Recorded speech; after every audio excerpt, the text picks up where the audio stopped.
Makulo Linux е дистрибуцията, може би наравно с Fedora, която най-агресивно въвежда AI, изкуствен интелект.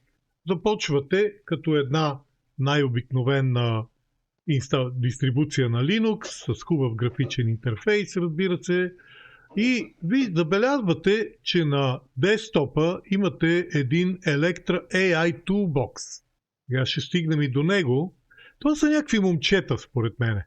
Това е някакъв ентусиастски проект, ама не е ли целият Linux такъв? Много малко от него е бизнес.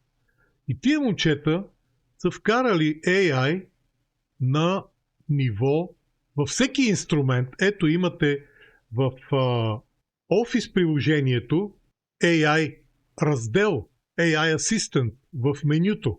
За това говорим. И ако продължите още да се шетате из Makulo Linux, ето той ще ви помогне да си композирате имейли, да автоматизирате задачи. Имате цяло меню за AI инструменти. Electra GUI, графичен интерфейс, Electra терминал, Electra редактор, AI калкулатор, боже мой, може би може да смята, представете си какво постижение. AI Точно това може да не е необходимо. AI диагностика, това сигурно е медицинска диагностика. AI генериране на картинки, премахване на бекграунд.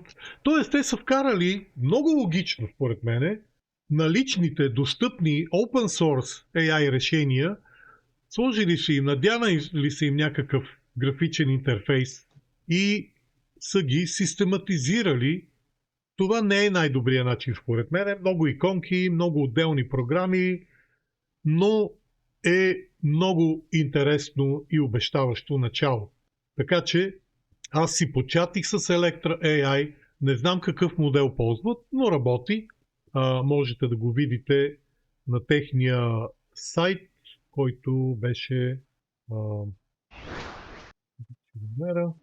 ето тук направо ще ви го покажа.